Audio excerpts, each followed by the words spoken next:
are the light of the world, shining brighter than the sun. You are the Você light. está aqui pela primeira vez. Quem está aqui pela primeira vez? Levanta a mão. Galera grande, né? Você está pisando numa terra santa, abençoada. Você está num lugar que é a realização de um sonho de muitos anos, 40 anos atrás. E Deus, durante todos esses anos, foi acrescentando ao nosso lado homens, mulheres, moços e moças sonhadores. Então a gente vivenciou muitas mudanças nesses anos todos, mas eu descobri uma coisa: a cruz de Cristo, ela exige um novo estilo de vida. Na época a gente só tinha sonhos, só sonhos. Mas quando a gente vê um projetor desse aqui, esse é um sonho, né? Quando a gente vê tudo isso que Deus nos confiou, foi porque lá atrás alguns sonharam.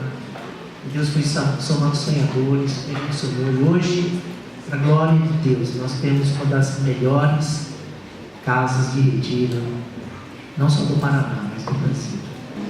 Sabe, eu tenho descoberto nesses 40 anos de conversão, 31 anos de pastorado, que Deus é um Deus que realiza sonhos. Deus muda a nossa história. Aqueles que conhecem a história da nossa igreja, sabem que lá atrás, há 40 anos atrás, só tínhamos sonhos, não tínhamos templo, não tínhamos nada. Deus, quando começamos a sonhar as coisas, foi preparando tudo a ser. Hoje, eu louvo a Deus porque eu tenho o privilégio de ver você que a gente sonhou aqui. Isso não foi feito só para um grupo. Isso foi feito para quem Deus quer inspirar, ser mais homem, mais mulher de Deus. Mas, algumas coisas que a Bíblia fala e a gente precisa tentar, porque o cristianismo é muito mais do que uma religião. O cristianismo é muito mais do que um amontoamento de jovens. Eu sei, quando tinha a sua idade, como eu falei, eu 3 casas, mas a gente fez em vários lugares. Aqui mesmo, além da casinha, era a Alfavela e a Alphavila. Barracas. E o pastor Luciano estava comentando hoje, e falando com o pessoal que falou agora de manhã, né? Lá, a Nubia, Erasmo, né? Conversando, falando um pouco da igreja. A gente está lembrando das barracas, né? Tem barraca que perdeu celular, laptop, porque tudo nadou mesmo, literalmente, na água. É uma época que a gente jamais vai esquecer. Quem vivenciou jamais vai esquecer. Mas, às vezes, a gente confunde o ajuntamento solene, a celebração, o estar junto, envolvido com a igreja, com as coisas da igreja, como algo que Deus esteja aprovando, que Deus esteja se agradando. Mas será que é por aí? Porque Deus não olha a aparência. Pode dizer isso para quem está vendo? Deus não olha a aparência. Deus enxerga você, dentro de você, seu coração, sua motivação, sua inspiração. Olha o que diz Isaías 1, verso 16 a 18. Lavem-se, limpem-se, removam suas obras para longe da minha vista. Parem de fazer o mal, aprendam a fazer o bem, busquem a justiça, acabem com a opressão, lutem pelos direitos do órfão, defendam a casa da viúva. Venham, vamos refletir juntos, diz o Senhor. Embora os seus pecados sejam vermelhos como escarlate, eles se tornarão brancos como a neve. Embora sejam rubros como púrpura, como a lã se tornará. Venha, esse texto está dizendo o seguinte: o povo de Deus, Israel, era a nação mais religiosa do mundo naquela época. E por causa disso, o templo estava sempre lotado. Muitos sacrifícios acontecendo no altar e o sangue, ele fluía. Até porque, sem derramamento de sangue não há perdão de pecados. Por isso que Jesus é o Cordeiro de Deus que tira o pecado. O sangue dele removeu o nosso pecado. Agora, quando olhamos para esse quadro de tempo cheio, de religiosidade, aparentemente O povo estava servindo ao Senhor. Era assim que eles encaravam, assim que eles estavam vivenciando aquele tempo. Mas é exatamente nesse contexto que o Senhor Deus fala ao profeta Isaías: diga a esse povo que eu não tenho me agradado da conduta deles. Conduta significa modo de agir, de se portar, de conviver, diz respeito a procedimento. Conduta é uma manifestação do modo como uma pessoa ou mesmo um grupo se comporta perante a sociedade, tendo como base as suas crenças, a sua cultura, os seus valores morais e éticos, que seguem estas pessoas e estes grupos. E normalmente esta manifestação, ela está relacionada com a maneira de alguém se comportar, podendo então ser uma manifestação boa, ou seja, uma conduta positiva, ou uma manifestação ruim, como uma conduta negativa. Então o que acontecia naquela época? É que em um dia, o povo de Deus oferecia sacrifícios e ofertas, louvores e adorações, mas no dia a dia, eles eram corruptos, imorais, infiéis. E além disso, o povo, a própria liderança, como diz o versículo 23 lá, desse capítulo 1, diz assim: eram rebeldes, amigos de ladrões, amavam o suborno. A Bíblia diz que eles andavam atrás de presentes e não cuidavam dos necessitados.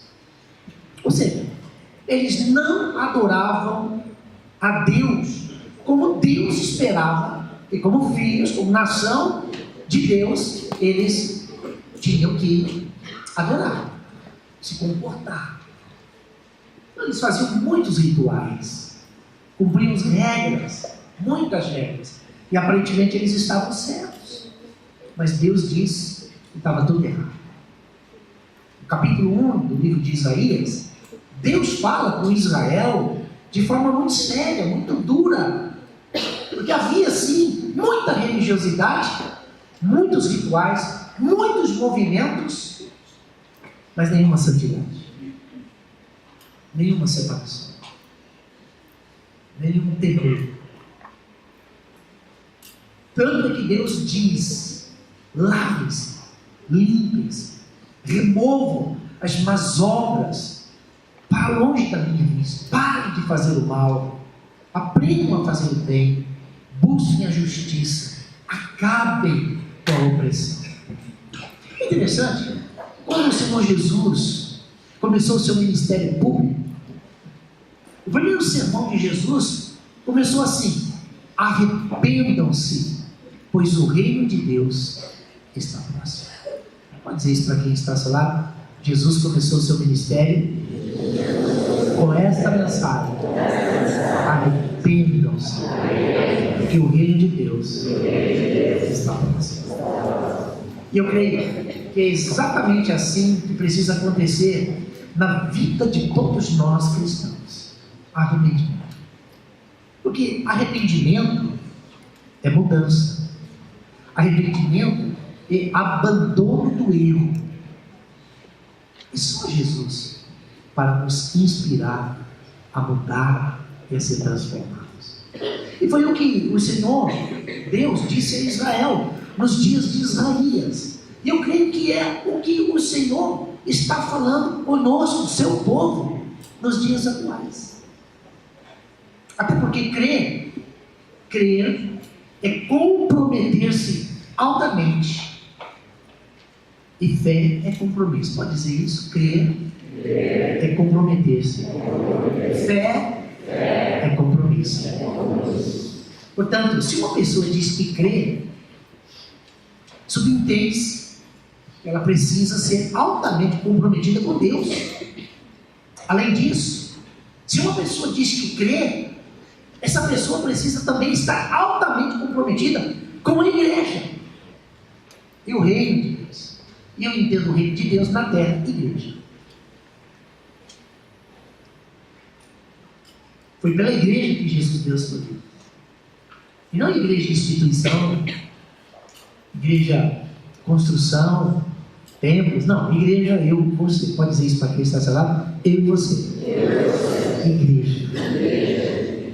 Porque se você recebe o Senhor Jesus Cristo como o seu Salvador, se você diz que crê nele de verdade e passa a andar por fé, está implícito que você assumiu um compromisso, sim ou não? Sim ou não? Sim. Compromisso. Então a Bíblia diz assim: negue-se a si mesmo e siga Jesus. Está lá em Lucas 9:23. Negue-se a si mesmo. Ou seja, eu fui chamado por Deus. Antes eu andava de um jeito, eu pensava de uma forma, de uma maneira, eu não tinha nenhum tipo de compromisso com Deus, com o reino de Deus, com a igreja de Deus. Mas a partir do momento que eu entreguei a minha vida a Jesus, eu assumi esse compromisso. E isso é andar por fé. Eu estou certo que é exatamente essa atitude que Deus espera de cada um de nós. Porque o mundo tem um vazio na alma. O mundo tem um vazio. As pessoas têm um vazio dentro de si do tamanho de Jesus. E esse vazio é falta de Deus. É falta de Jesus. Você pode até estar com o povo de Deus, celebrando com o povo de Deus, cantando as canções que o povo de Deus canta, vendo o que Deus faz, mas se você não é comprometido, se você ainda não foi inspirado a mudar sua forma de ser, de viver, de comportar, então esse vazio vai ficar cada vez maior. É por isso que algumas pessoas, elas não têm ambiente, o ambiente fica pequeno, estreito. Porque elas estão com o povo de Deus, celebram com o povo de Deus, andam com o povo de Deus, mas Deus não se manifesta a elas, nelas. Então esse vazio fica cada vez maior. Porque a gente olha para o lado e a gente conhece pessoas, e a gente vê que Deus está se manifestando nelas, elas já não são mais quem elas eram, e a gente sabe, pelo comportamento, pelas atitudes, pelos frutos. Mas se isso não acontece com a gente fica com um vazio maior do que a gente já tinha. E talvez algumas pessoas possam até pensar e dizer assim: mas eu vejo Deus em toda parte. Mas não tenha dúvida, eu acredito que a religiosidade atual seja como nos dias de Isaías: muita fala no nome de Deus, muita celebração no nome de Deus, mas com pouca e nenhuma prática de obediência,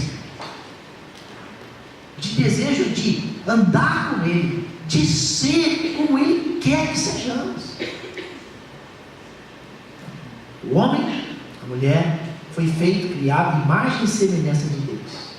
Portanto, sempre haverá um vazio imenso no coração se o Senhor não habitar verdadeiramente em nós. Até porque Deus não habita em construções, Deus habita em nossos corações. Amém? Então, cutucando o irmão e diz assim: Deus já habita em você.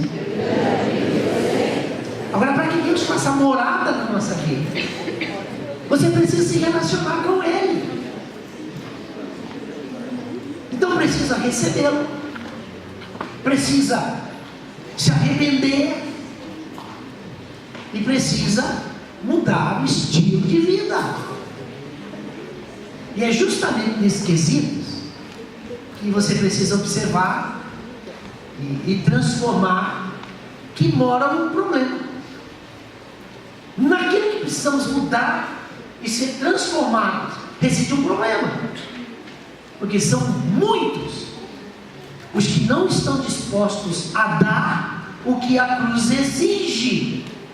E a cruz exige morte da velha natureza, da maneira de ser, de pensar, de agir, de comportar-se, morrer para esse mundo e nascer para um novo estilo de vida que Deus espera que tenhamos.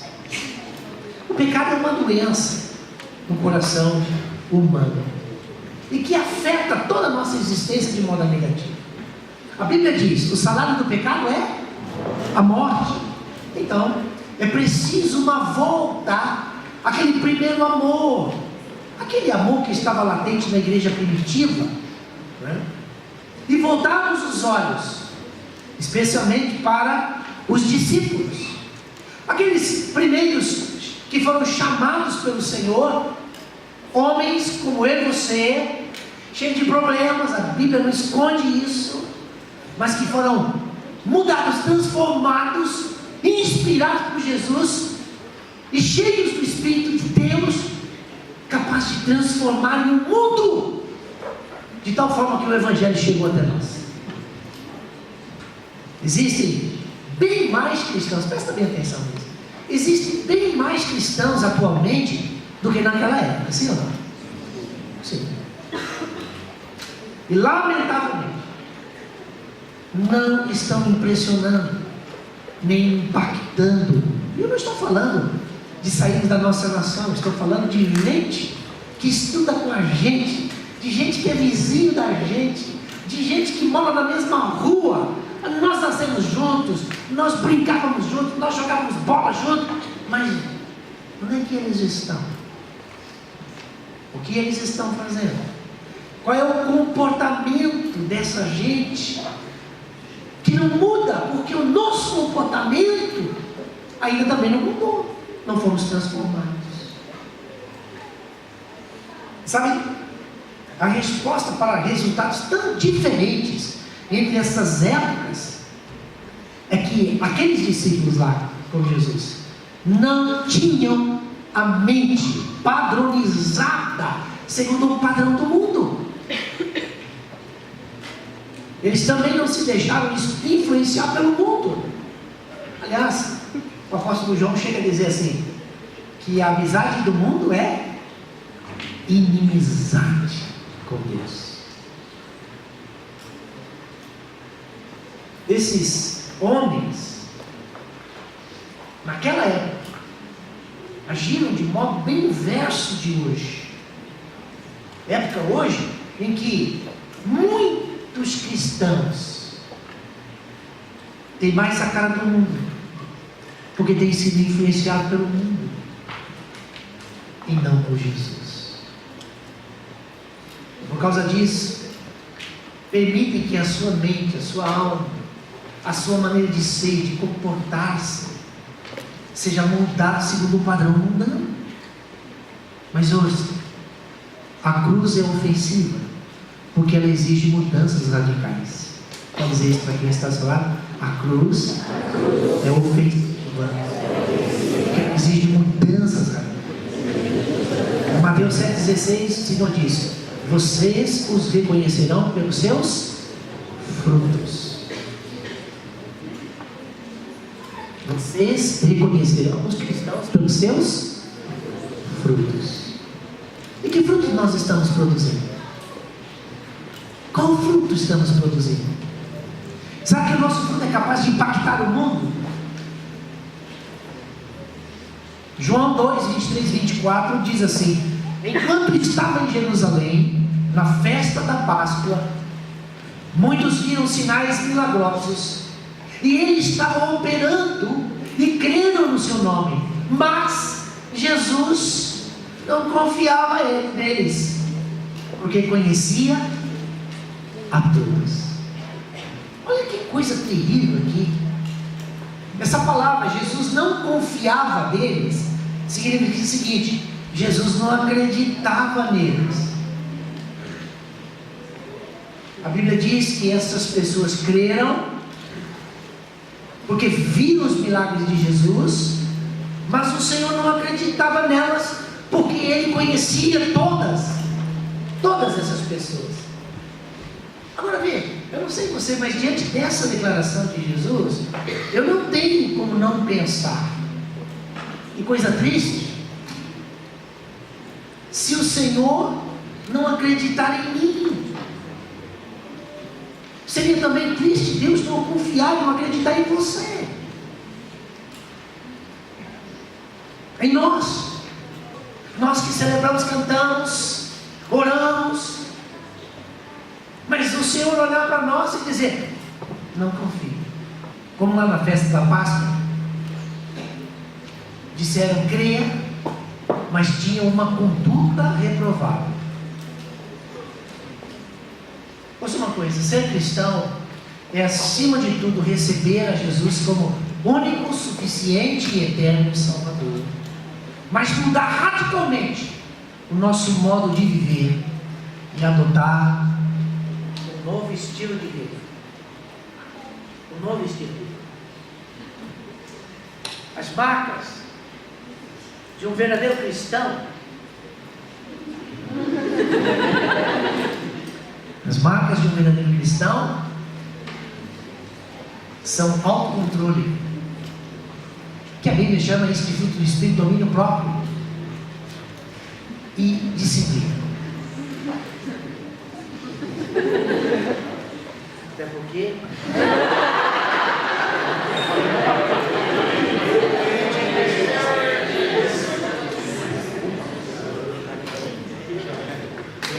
o Andy está me subornando a nossa. Então veja, a Bíblia diz lá em Amós 4,12: prepara-te para te encontrares com teu Deus. Pode dizer isso para quem está lá? Prepare-se para se encontrar com teu Deus. Prepare-se. Sabe, Jesus está lutando. Ele é o caminho que leva ao céu. E ele diz: estreito é o caminho, a porta é estreita. Então eu aconselho a cada um aqui assumir um compromisso muito sério, a praticar uma obediência radical, renovar a mente, olhar para a cruz, receber o sacrifício de Jesus para poder estar preparado para se encontrar com Ele. Até porque você nunca mudará a sua vida até que você mude alguma coisa que você faça diariamente. Pode ser a sua maneira de ser, de pensar, de agir, de proceder. Você nunca mudará a sua vida até que você mude alguma coisa que você faça diariamente. Eu quero dizer uma coisa: nós cristãos fomos chamados para sermos transformados. Jesus diz: vinde a mim, todos, cansados, sobrecarregados, oprimidos, e eu vos aliviarei. Agora, o que Jesus quis dizer? Eu vou seguir: venha a mim como você está. Mas todo aquele que vem a Jesus nunca permanecerá como era.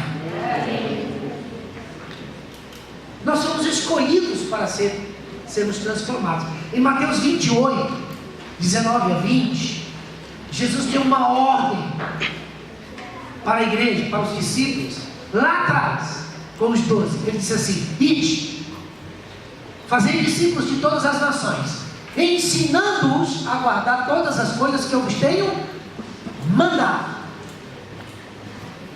E eu creio que Jesus quer na sua igreja discípulos, não apenas crentes. Pode dizer isso para quem está falando. Deus não quer apenas crentes na sua igreja. Ele quer discípulos. O que é um discípulo? O discípulo é um aprendiz, um praticante. Vejam, o crente acredita, o discípulo crê e se compromete com aquilo que foi ensinado. Jesus não inventou esse conceito. A relação mestre-discípulo é o método mais antigo de formação, seja profissional ou espiritual. Durante muito tempo, discípulo foi a maneira que alguém encontrou de ensinar, de aprender um ofício. E no contexto bíblico, no contexto espiritual, nós podemos citar muitos exemplos. Por exemplo, Josué era discípulo de Moisés, Eliseu era discípulo de Elias, Geazi, discípulo de Eliseu. No tempo de Elias, diz a Bíblia, havia muitos discípulos dos profetas. Na época de Jesus, esse tipo de relação era muito comum no âmbito religioso. João, o Batista, tinha seus discípulos. Os fariseus também tinham seus seguidores. Mas aquele que foi chamado para ser transformado. Então Jesus, quando decidiu escolher os discípulos, ele não foi lá para a porta do templo. Ele não foi lá chamar doutores da lei, porque eles também já eram comprometidos demais. Jesus foi para a praia, e ali na praia ele chamou alguns pescadores. Presta atenção nisso. Jesus chamou alguns pescadores. Depois, Jesus convocou um publicano, um cobrador de impostos, que era extremamente odiado pelos seus conterrâneos. Por quê? Porque ele tirava dos judeus para dar para os romanos. Depois ele escolheu um guerrilheiro, chamado Simão o Zelote. Os zelotes eram guerrilheiros, eles não concordavam com o domínio romano. Jesus chama um cara desse. Os escolhidos, segundo a visão e ótica humana, podiam não ser os mais indicados, mas pelo poder de Deus, podiam ser transformados. Diga para quem está falando, não importa quem você é, não importa sua crença, sua ideologia, seu partido, você foi chamado para ser transformado. Quantos creem nisso?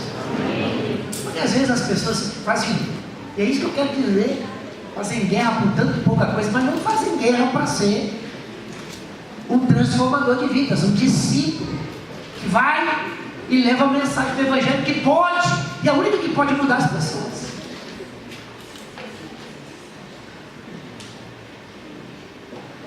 O que acontece hoje é que Jesus continua chamando pessoas simples, e até mesmo os rejeitados pela sociedade. Os rejeitados, os que foram vítimas provavelmente de aborto, os que foram abandonados pelo pai, pela mãe, os que foram abusados, todos aqueles que têm uma série de problemas que são motivo muitas vezes de bullying, de zombaria. Jesus veio para todos. Amém? Ou seja, Jesus formou naquela época um grupo bem heterogêneo. Bem heterogêneo. Havia ali 12 pessoas diferentes. Diferentes com relação ao temperamento. Presta atenção, porque isso é chave para ser discípulo. Formatação não está no plano de Deus. Porque você é único, você é única. Ou você quer ser vaquinha, vai com as outras? Você é único, você é única. Deus te fez assim, amém? Quantos são contentes com si mesmo? Quantos são contentes com si mesmo? Eu, por exemplo, chego diante do espelho e digo: ah, Deus, o Senhor acertou em tudo, ó. E o Senhor acertou mais quando fez a minha esposa e me deu ela.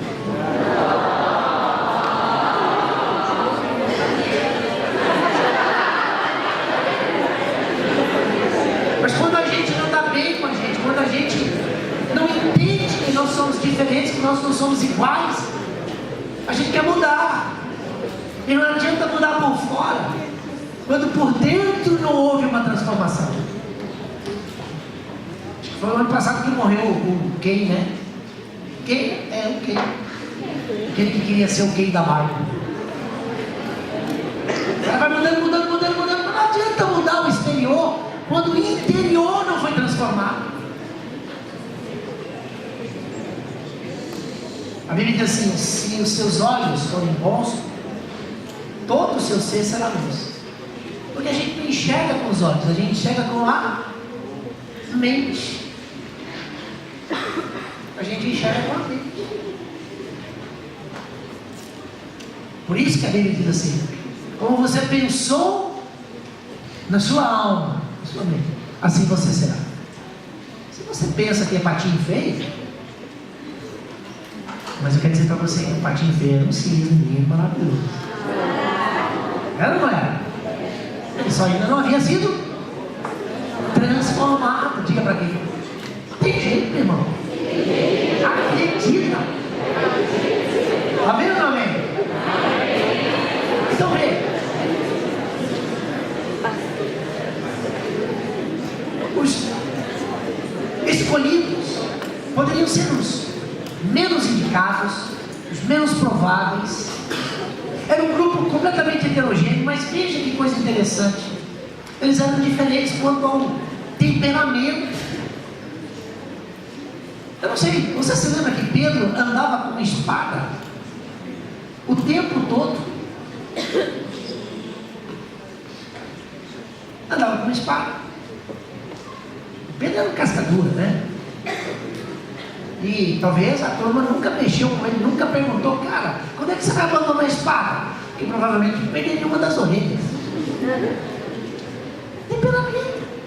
Tem gente que tem um temperamento maravilhoso. Tem gente, só por causa do temperamento, ele envolve, ele agrega. As pessoas gostam de estar com ele, com ela. Agora tem uns que a gente diz: oi, tchau. Porque o temperamento é difícil. Presta bem atenção nisso. Ainda não foi transformado. Tem gente que é um muro das movimentações. Toda vez que você fala com ele, com ela, tem um lamento. Nunca dá bom. Mas ele não escolheu as pessoas pelo seu temperamento, porque ele quer nos transformar. Essas pessoas tinham um caráter diferente. Todos eles tinham um caráter diferente, uma maneira de ser única. Eles eram de profissão diferentes. E assim vai. Se a gente pegar a vida de cada um dos discípulos, cada qual tinha sua personalidade, seu caráter. O relacionamento entre eles, você acha que era fácil? Até ser transformado não era. Teve um dia, porque tem sempre os filhinhos da mamãe, né? Quando a coisa não está boa, a gente pede para a mãe. A gente corre para a casa da mãe. E aí os dois chegaram para a mãe e disseram: mãe, precisamos da sua intercessão poderosa. Meus filhos, o que vocês precisam? Nós queremos falar até Jesus e diga para ele o seguinte: Senhor, quando o Senhor estiver no seu reino, sentado à destra do Pai, põe um troninho lá do lado seu, do outro lado, para os meus dois filhos, né? O que eles estavam fazendo com os demais? Querendo ser melhor, maior, ultrapassar, pisar. Aí Jesus olha para aquela senhora, com todo respeito, e para aqueles dois homens, que ainda tinham atitude de crianças, porque não foram transformados, ainda convivendo com Jesus, não foi suficientemente aquele tempo para serem inspirados, para serem mudados, transformados. Jesus diz para eles assim: olha, se alguém de vocês quer ser o maior, começa servindo. Começa servindo. Jesus começou a mudar a vida deles, transformar a vida deles. Então o relacionamento entre eles poderia ser difícil. O nosso relacionamento na família pode ser difícil. Depende do nosso temperamento, depende dos nossos irmãos. Essa semana, não sei quem viu, meu irmão quase enforcou o outro. Viram essa reportagem?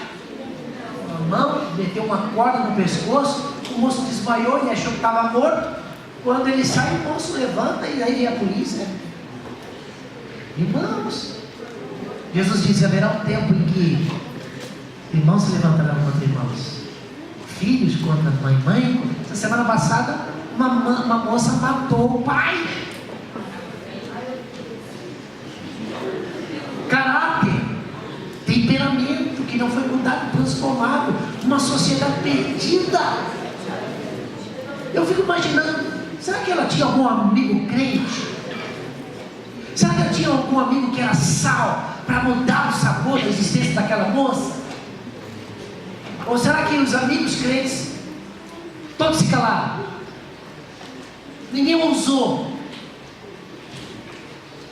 ser um instrumento de transformação, de mudança. Agora, o grande lance de sermos diferentes é aí que nós nos completamos, e muitas vezes a gente não vê isso. É na diferença que nós somos completados. Os escolhidos então na época foram Pedro, Tiago, maior, João, Felipe, André, Mateus, Judas Tadeu, Tiago menor, Simão, Judas Iscariotes, Tomé e Bartolomeu. Agora, pensa comigo.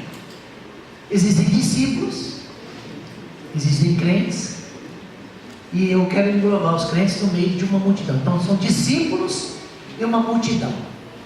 Jesus se dirigia a muitos lugares, e a Bíblia diz que as multidões os seguiam, também os discípulos os seguiam.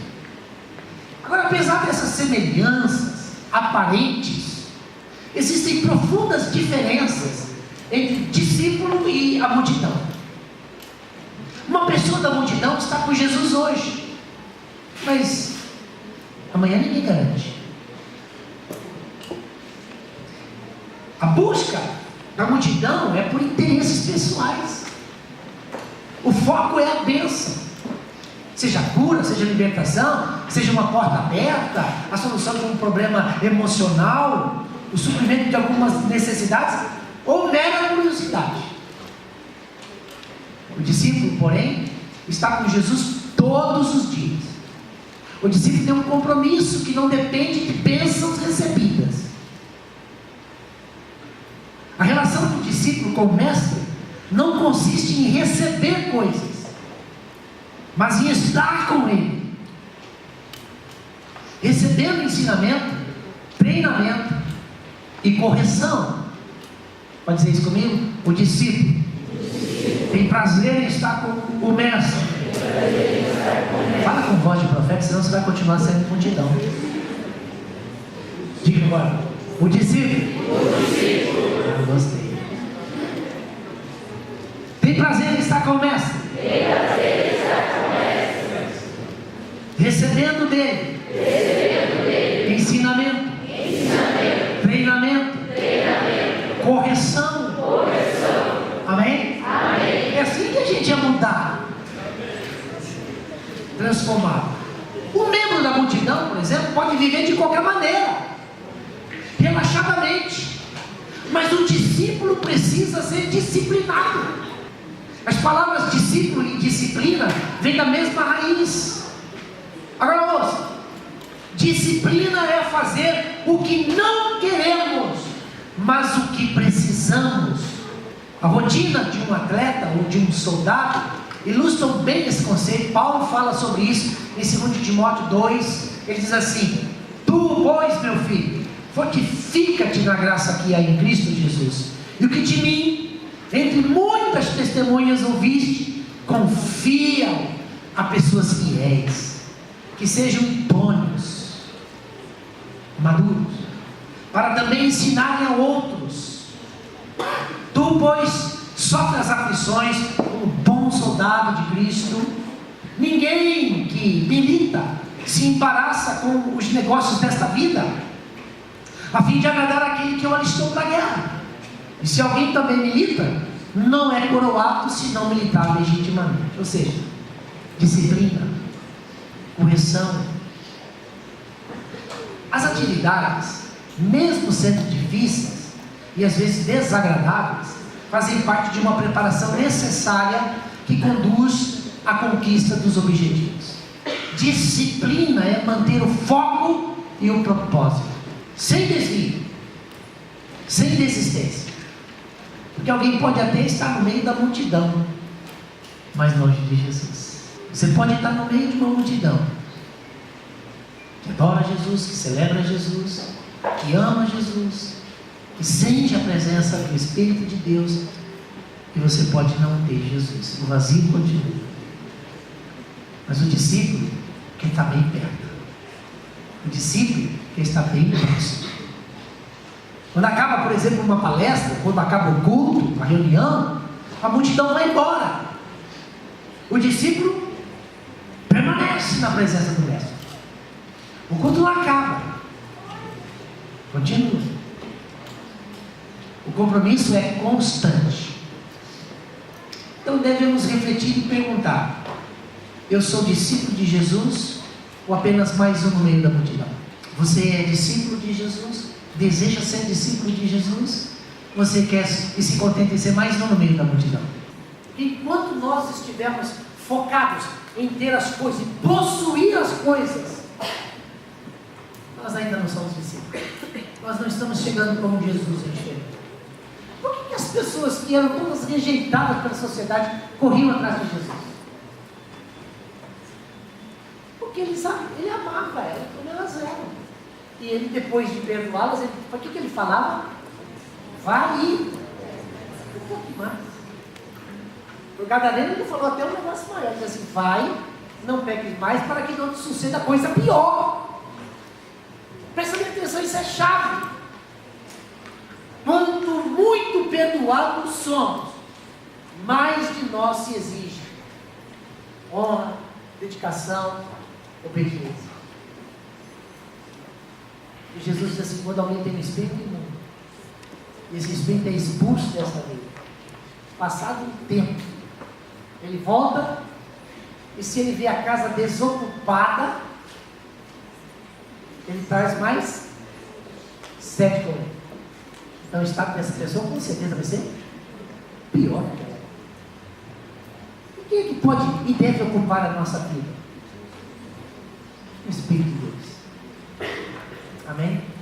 Quando é que está o Espírito de Deus na sua vida? Agora, a gente tem condições de perceber a maturidade. É só observar se você é obediente, mesmo quando não há pessoas ao seu redor. Não você está sozinho na sua cama de noite com o seu iPhone, com o seu iPad.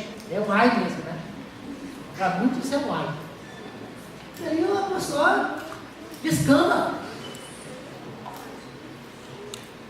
A gente é maduro quando a gente está sozinho e a gente não se corrompe. A gente tem autodomínio. Isso é maturidade. Eu continuo sendo o homem de Deus, sozinho no meu banheiro, sozinho na minha cama, sozinho em qualquer lugar. O sujeito estava viajando, tirou férias, era um líder famoso, estava muito cansado. Ele entra no avião sozinho. Tinha combinado que depois a esposa ia, os filhos. Chegou no avião, era uma moça veio, era uma viagem internacional, e veio vindo. Toma um pouquinho. Você viu uma cerveja? Nossa. Acabou o serviço de bordo, chama e diz assim: podia me servir mais um? Mais um, daqui a pouco ele estava rindo, mexendo com todo mundo. Aí a moça chega perto e diz assim: ô meu pastor, já não está na hora de parar com isso?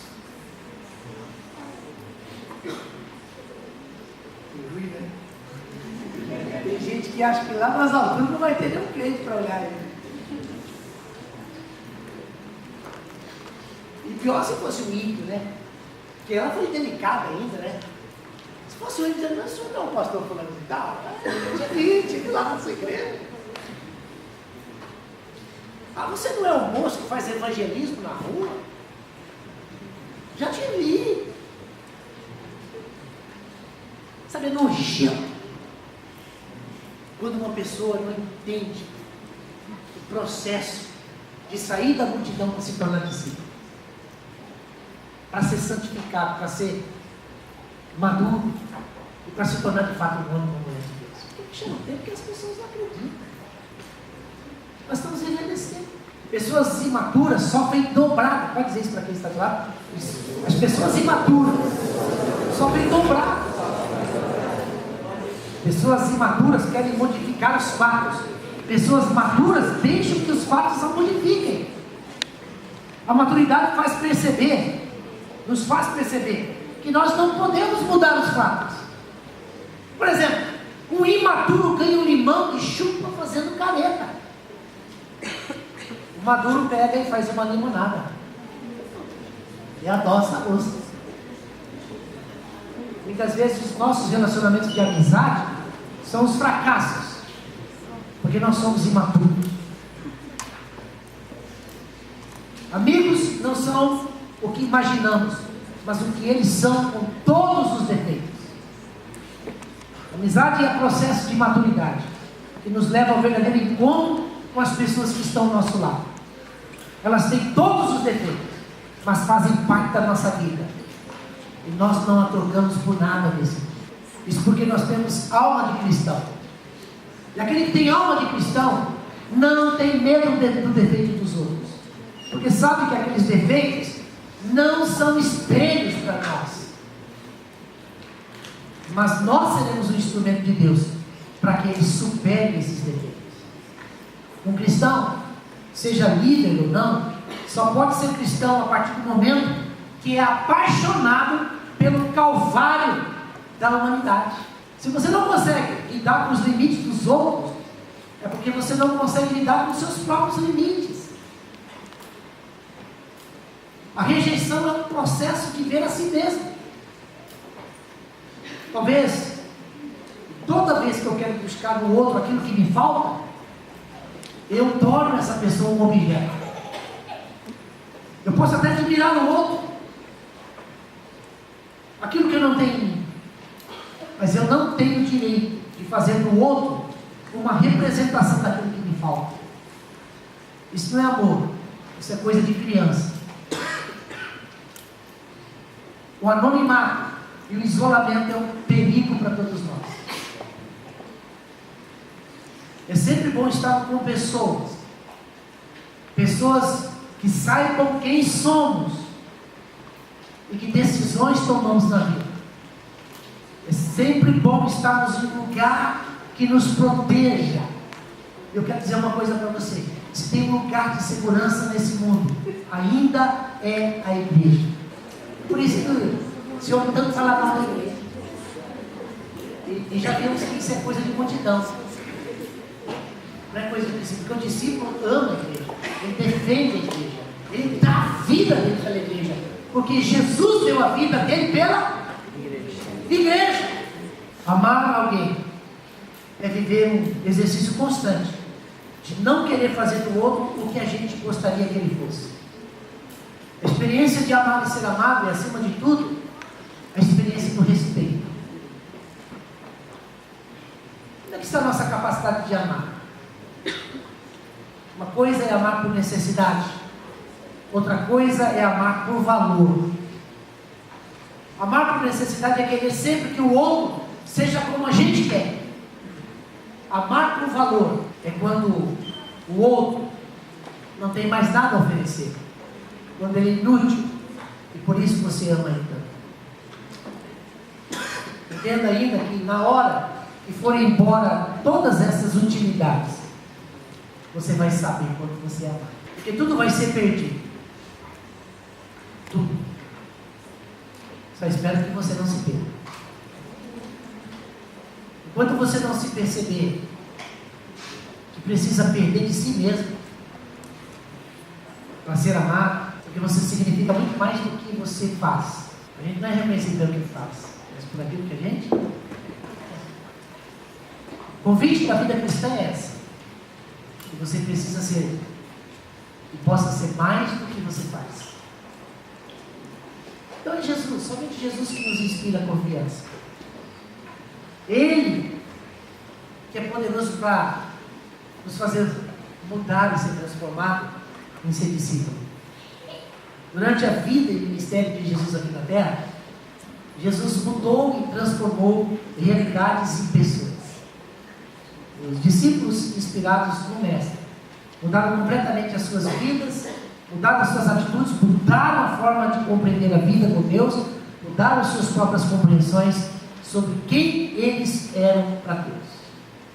E após esses discípulos mudarem as suas próprias vidas, Jesus inspirou a eles e ordenou a eles que também fossem e transformassem, mudassem o mundo. Eu creio que é isso que o Senhor Jesus, o Mestre, deseja fazer comigo e com você e com todos nós, amém? Amém. Será que você se sente chamado? Você consegue ver você como discípulo muito além da multidão? Deseja ser realmente um discípulo do Mestre? Você deseja ser mudado em um novo homem, uma nova mulher? Você deseja tornar-se uma pessoa idônea, cristã de verdade, madura? Se esse é um desejo do seu coração, eu gostaria de orar com você.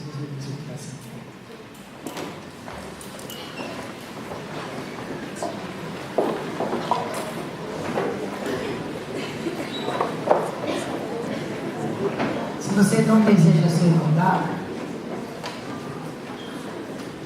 sinto dizer, mas você pode voltar para casa pior do que você chegou aqui.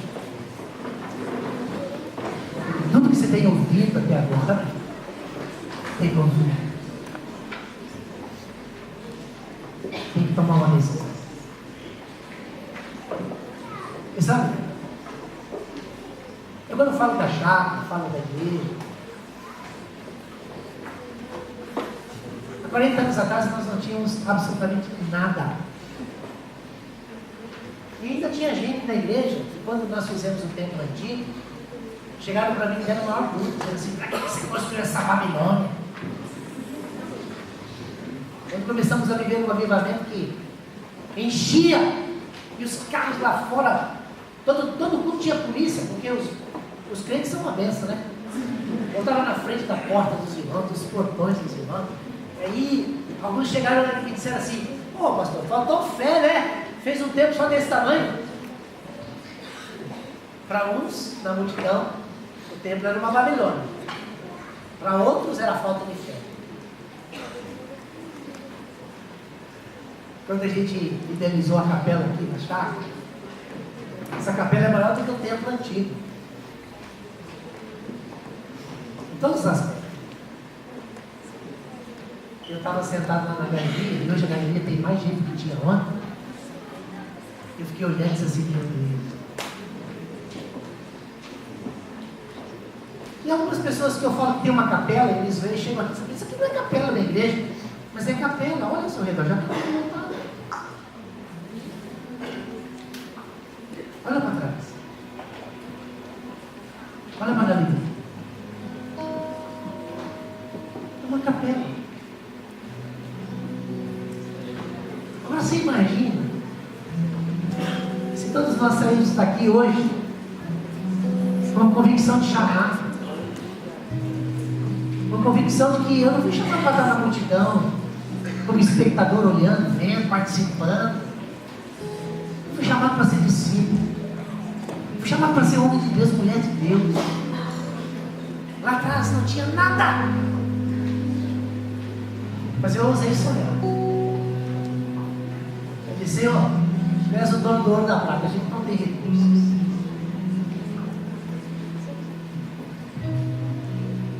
E hoje você está pisando no sonho realizado. Mas quem vai dar continuidade a tudo isso?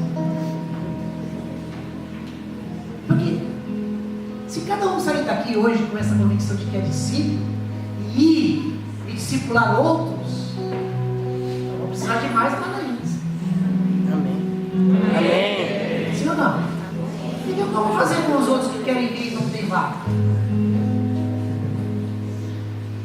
Onde é que estarão os outros que vão, como diz a Joyce, no primeiro dia, né? A Joyce falou assim: quem vai dar continuidade? Onde é que estão aqueles que vão liderar, que vão organizar, realizar eventos? Eu louvo a Deus, porque há 40 anos não tínhamos nada, e hoje eu posso ver isso. Porque tudo isso aqui não faz sentido se não houver gente aqui. Gente que se sinta chamado, chamada. Gente que aceita o desafio, ouça a voz de Jesus e diz: venha, venha para estar comigo, venha, porque porque eu quero te tornar discípulo, homem, mulher de Deus, porque eu quero transformar a sua vida. Depois de transformado, eu quero te enviar para que você seja instrumento na mão de Deus, para que outras vidas sejam transformadas. Mas é preciso ouvir e abrir a boca e dizer: eis-me aqui, Senhor. Eu quero estar onde tu queres que eu esteja. Eu quero ir, Senhor. Eu quero ir. Eu quero orar por você. Está entendendo que é Jesus que inspira isso.